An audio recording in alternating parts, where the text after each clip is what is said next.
I'm here today with Dr. Vernon Williams, who is quite impressive. He has the Wellness and Aesthetics Clinic in it's San Antonio, Texas, right? That is correct. Correct. I love speaking with doctors such as Dr. Williams, who have stepped out of the standard of care box.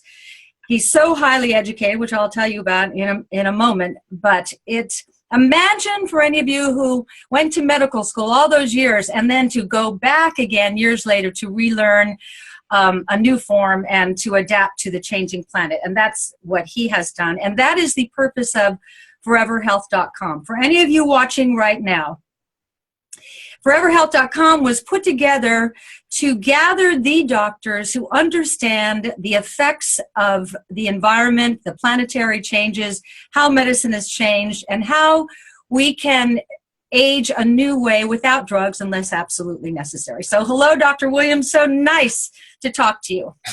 It's my pleasure to talk to you, Suzanne. Thank you. I want to read your statement about your practice because I was really impressed. Dr. Williams says, I believe you can turn back the clock. We can make you look, feel, and function like a younger you. Who doesn't want that? I want to reduce your stress, eliminate your pain, and allow you to live a healthier, happier life. I want you to be like me, 29, again and again. So when you're ready to experience the younger, healthier, happier you, we will be waiting. We will treat you like royalty as we fulfill your desires to turn back the clock. Well, I mean, who doesn't want that? At what point in your medical career, I see that you went to Harvard, you went to Einstein Medical School, your credits are unbelievably impressive. At what point did you decide you wanted to expand and take into consideration the planetary changes? Well, back in the early 90s, I was gaining weight. Mm-hmm. My breast was enlarged, mm-hmm. and I did not have any sexual desire. And I went to see a doctor, and he said that I had a pituitary tumor. Mm. And I had a pituitary adenoma, it turned out to be. And so they told me I'd have to take medication for the rest of my life. And for the first time in my life, I was a patient. I was always the one on the other end, and now suddenly was a patient. And so that's what started me on this road. It took about 15 years before I finally understood what was going on, and I decided I needed to make a change because my endocrinologist that I had was not helping me. I continued to gain weight, and it was affecting my lifestyle, and so that's when I started looking around. And so what do you think has happened? Why people are so unhealthy? And even from the youngest to the oldest, everybody's complaining. I find mostly about the gut and not sleeping and no sex drive. What has caused this? Well, as we live life, it's the environment, it's the foods we eat, the toxicities, it's how our body responds to all these things. And unfortunately, in medicine, we learn how to prescribe pills for everything. We don't really treat patients' problems.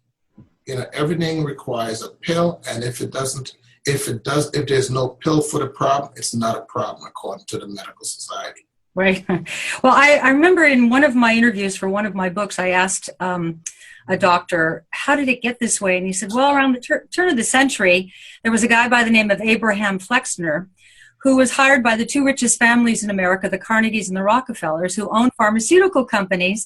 And they sent Flexner around to the Institutes of Higher Learning, Johns Hopkins, First Presbyterian, etc., to teach allopathic medicine in perpetuity. And that's how all the pathics got phased out or considered wacky, naturopathic and chiropractic. And so for those of you who are so highly educated like yourself, to create this new specialty, do you take a lot of flack from your peers? Of course. In San Antonio, I'm the crazy doctor that's always it's amazing. Normally in medicine, in Texas, you only need 24 CMEs every 2 years. Really? And I do literally 200 to 300 CMEs a year. And so I'm always off to a new conference because I feel like if I'm not in a conference, I'm falling behind because there's always something new coming on. You know, it says doctor in training for a reason. You know, Right. you don't know. What, for the sake of our viewers, give me the explanation of the initial CME. CME, continuing medical education. There you go. And Okay. so doctors are supposed to do so much continuing medical education. Before I became the new doctor that I am now, traditionally you'd wait till the last minute and then you'd search the internet and find some course in some vacation area and you try to squeeze a few hours in to get your hours that you need. And Right. that's what most doctors do now. Well, I see when I look at what you offer at your wellness center, you have such an understanding of hormones and hormone replacement. And so today what we're going to talk about is diminished sex drive, because I hear this from both men and women, not as much from men. Whenever I mention the word testosterone to a man, I'm sure you hear this all the time, they say, oh, I don't have any problem in that area. And so what do you say when a man comes in who says, I don't know, doc, I'm not sleeping well, and I don't seem to, have the sexual drive I used to have. What do you say to him? Well, the funny thing about men is they're always great. There's never a problem. And, we all start with blood work and we check everything out. Mm-hmm. And invariably, most men are low. The sad thing about the way things work out is they give you normal values for your age. Unfortunately, if you're 50 years old, you may not want to have the normal values of a 50-year-old. Right. Because that's where you are. You'd rather have the normal values of a 29-year-old. And so we talk about how to optimize things with the guy. And with the guys, we have pretty frank conversation. They tell me this and I laugh and I say, come on, it's me. Don't tell me I don't already know, and so we talk in general, and we're pretty open here, at one point, I used to say that we had a age management clinic, and we were about getting people healthy. But now I'm proud to say we have a sex clinic, because sick people don't want sex, but healthy people want sex, and healthier, the more sex you want. I always say, what's the last thing you feel like doing when you're not well and you don't have any energy? The last thing you feel like doing is having sex. So when a man or a woman comes in, and you can probably, with your questions, determine real early on what's going on with them. Do you put them on hormone replacement right away, or do you do a blood test to see where the deficiencies are? Do you low dose them and then wait for them to complain with symptoms or lack of? No, actually in our clinic, my patients do not see me before they fill out a 27-page history form. Great. And then they get a standard blood panel that I do. And so they get the blood work and they get the history form, and then they come in and we have some in-house testing that we do, like an HRV, heart rate variability testing. We do an in-body, we do a minerals test, we do toxic metals test, and so we do all these tests before they come to see me. When they come into my office, we sit down for 2 hours. That person and I, we talk, we go over their history, we go over their blood work, we go over the in-house testing, and then we spend some time going over the problems that we find in there. And so when they're done 2 hours, 2.5 hours, they feel like they've been blown away because they've never heard any such thing from the doctors before. And for the sake of people who are watching this, how incredible to get that kind of hands-on treatment from a doctor. It just doesn't happen in regular standard of care. What is it now, especially with the affordable care? Don't they get like 6 minutes or 8 minutes? Yes. Go on. I say there's two types of doctors. Mm-hmm. There's a doctor that wants to do as little as possible for as many patients as possible, or the doctor that wants to do as much as possible for as few patients as possible. And that's the one I choose to be because we see about 4 to 5 patients a day. Maybe 2 to 3 new patients a day, that's about it. And we spend a lot of time going through everything because that's very important that we understand each other and that we know what's going on before we even start treatment.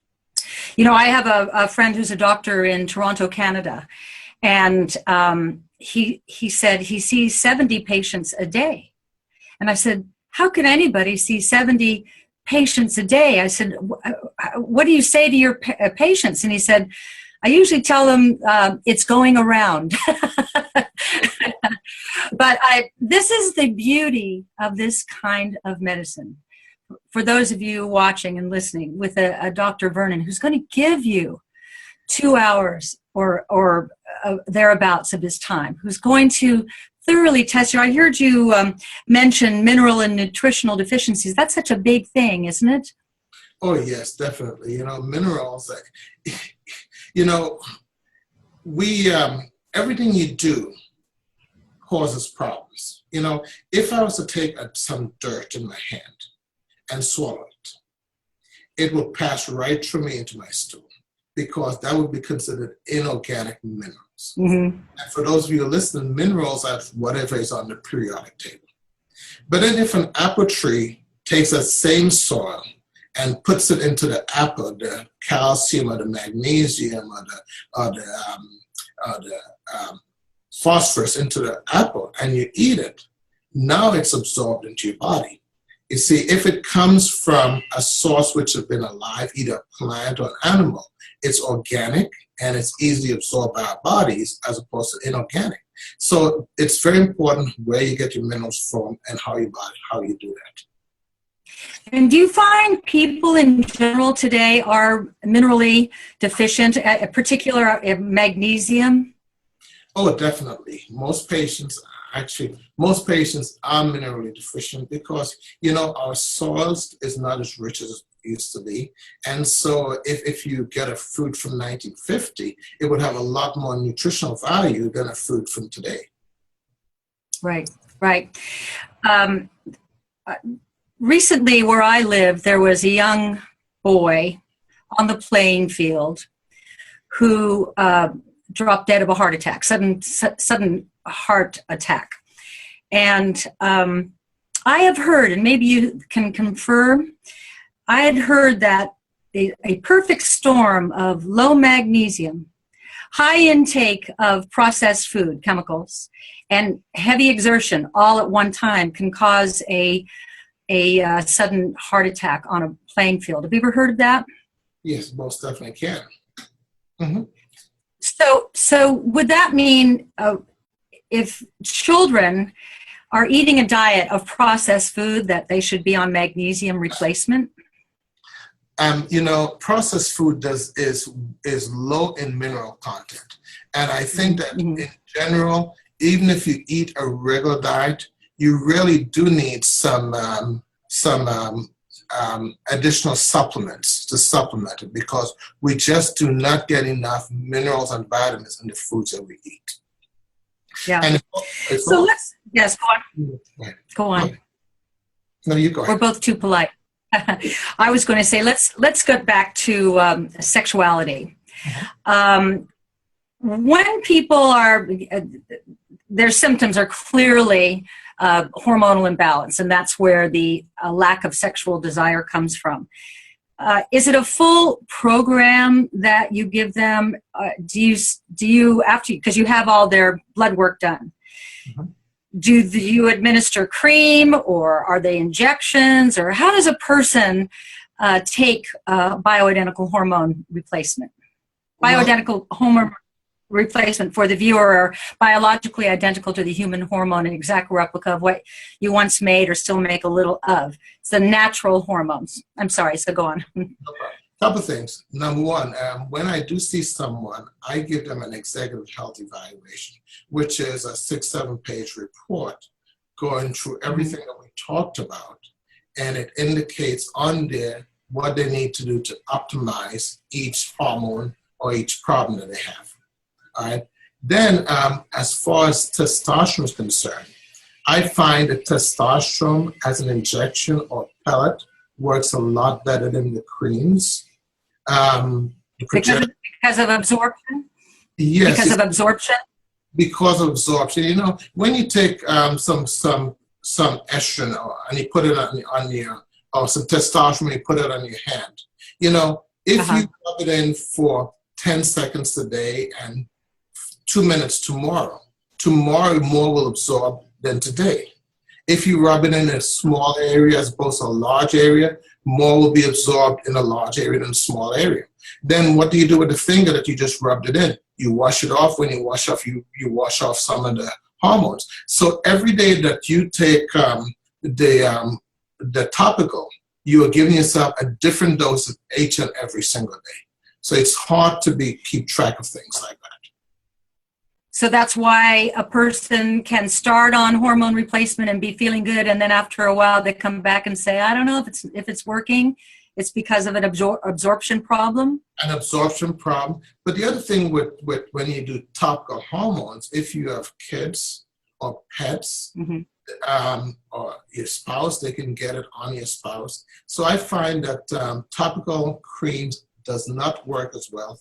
And you know, 4 years ago, when I used to use topical creams on women, the patients didn't really stick around. The females, they would come and they would go, and they wouldn't be loyal. But once I started doing pellets, things completely changed. 4 years ago, 75% of my testosterone patients were male. Today, 75% of my testosterone patients are women. And that's because of pellets. And women talk and men don't. And so women, when they feel good, they spread the word. And men, it's all me, baby. Well, I've always worried about that with using hormone creams. You know, it may be okay, some of my testosterone rubs off on my husband, but I worry about my estrogen rubbing off on my husband because that can raise his DHT, which is dangerous, isn't it? That's correct. And, you know, DHT can cause problem with your hair and everything else. So it's not a good idea to do that. Right. I also once put my hormone creams on and picked up my cat. My poor cat, who's been fixed, was in heat for about a week, and there was nothing I could do for her. I felt so badly. So it shows you that the creams are very potent, but it's interesting that you're choosing pellets and injections. But there are a lot of people who say, is it natural to replace hormones? I mean, is it nature smarter than that when we run out, we're supposed to run out? Well, you know, the way life works, you know, your hormones are optimal up until about 35. After about 35, nature says you really shouldn't have any more children because there's a problem that you may have Down syndrome or you may have a deformed child. And nature says you shouldn't. And so your hormone level starts dropping. If you know, and I tell my female patients, you know, if you want to stay young and attractive and vibrant and sexy, you need to optimize your estrogen and progesterone. If you're not interested in any of that stuff, by all means, don't even bother with it. And, you know, and testosterone, you know, that's your energy, that's your life. And, you know, for the men, our goal is always to make you 29 again, as well as the women. So our goal is to get their levels, all their hormones level, back to the way they were when they were 29, 30 years old. And that's what we always do with these patients. So what you're essentially doing is restoring quality of life. That is correct. And we use bioidentical hormones, which is different from synthetic. You see, when you put synthetic hormones into your body says, what is this? I have never seen it before. I don't know if it's good for me or bad for me. Should I attack it? Should I destroy it? Should I stick my immune system after it? Your body doesn't know. When you give bioidentical, your body thinks you made it. It thinks it's been making it all your life. There's no difference from it. And that's how your body works with bioidentical. So bioidentical is far superior to synthetic hormones. Well, the two questions that I always hear from people is, and you can answer these, women will say to me, but these are menopausal women on hormone replacement. will I get pregnant again? Can you answer that? Well, on women who are postmenopausal, the key is this. You got to make sure that you optimize. And optimize means that you don't give them too much or too little. So someone who's postmenopausal, who still have a uterus, if you give her too much estrogen, she suddenly can have a little period. And so you have to be a little cognizant of that, because no 60-year-old want to have a period. So you have to be careful how you do it to make sure you give it the right amount. And certainly you need to know what happens, how to take care of the problem if you do that, because every once in a while it will happen. Right. And the other question that I hear from women and men is, I'm afraid of taking hormone replacement, the bioidentical hormone replacement, because I don't want to get cancer. Can you answer that question? Well, statement? Yeah, I always say to people is this, when is your hormones the highest? And they usually say about 20, 25. I said, did you have cancer at that time? Well, if we give you bioidentical hormone, then you shouldn't get cancer, because 20-year-olds don't normally get cancer from your hormones. It's just like saying giving you too much testosterone will give you prostate cancer. No, it doesn't. I mean, it's just put you back into a healthier state than you used to, than you are now. But bioidentical hormone in general does not cause it. Yes, we do understand that some women who have breast cancer, we have to be careful with their estrogen administration and stuff like that, because there's some estrogen which can go down the cancer pathway and cause problems. So you got to be looking at all those things. And how do you feel about human growth hormone? Well, I think growth hormone is just like any other hormone. I call it your body's healing hormone. And basically, when your growth hormone is not optimal and you have an injury, it tells your body, let's fix the problem next month.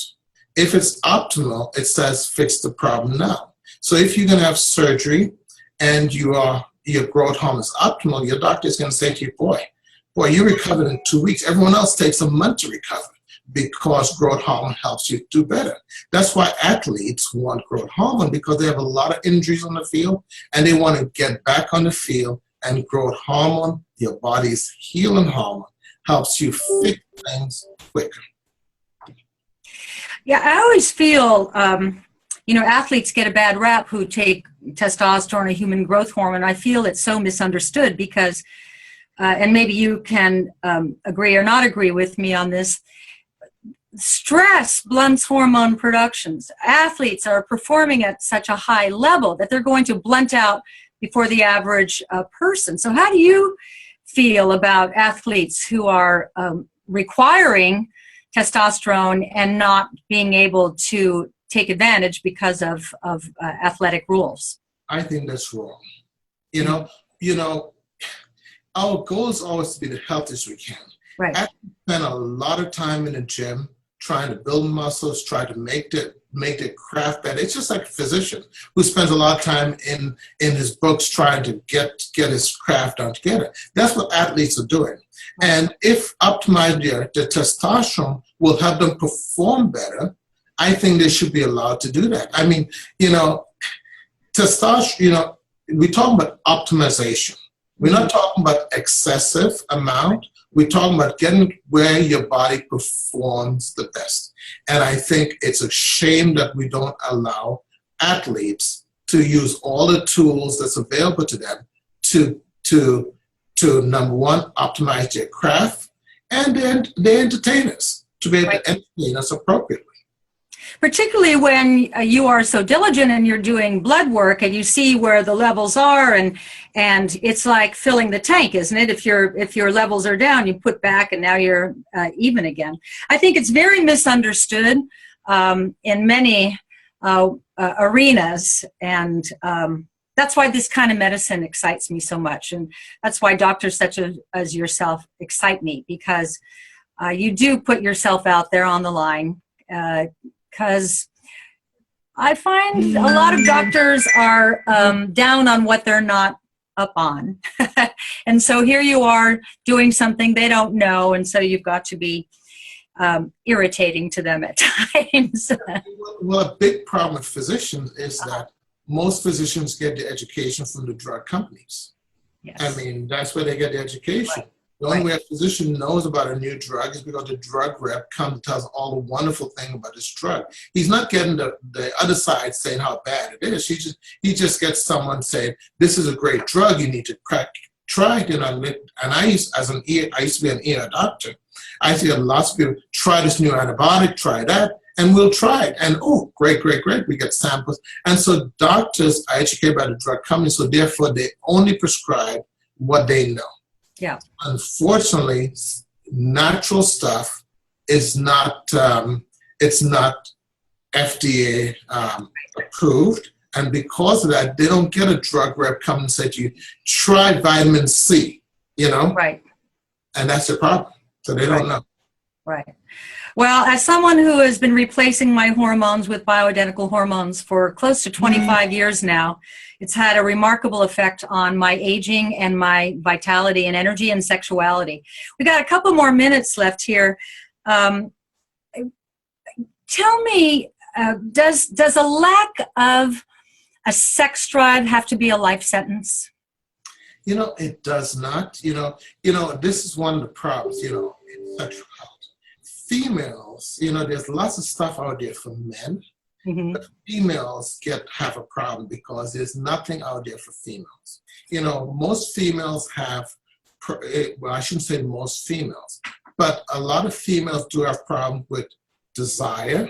Right. They have problems with arousal. They have problems with orgasm, and they may have problems with pain, dyspareunia. And so, unfortunately, most females don't talk to their doctors about it. Only about 10% of women actually share these things with the doctor. And therefore, they go silently unchecked. And a lot of these problems are not even recognized until they cause a problem in this female's relationships. So I would say there's good 50 to 60% of women that have some kind of female sexual dysfunction that is not being addressed by physicians. Are they faking it? No, they actually do have problems. No. I mean, are they faking that they're in the mood so that they can try to keep their marriages together? I think a lot of women do that because it's not accepted to say, I don't have any desire. I mean, if you married a woman and she says, I don't have any desire, right away the guy feels like, what did I do wrong? Something's wrong. And so they don't tell us. They don't tell their doctors. They don't tell us. And and even if they did tell most physicians can't really help them because they don't know what to do. Right. Right. Well, I think you're doing a great service, and all your information is so impressive. He not only offers everything that we're talking about, a complete understanding of all of the hormones. We didn't even get to talk about the thyroid hormone, which I know you could probably talk about the thyroid for an hour.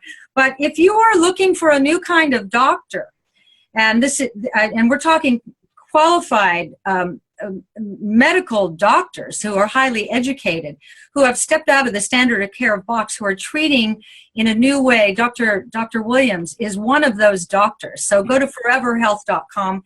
And I want to thank you so much. I also see there you're with the Air Force. I want to thank you for your service.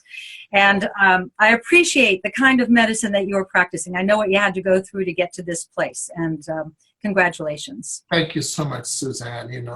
I'm so happy that I'm part of Forever Health.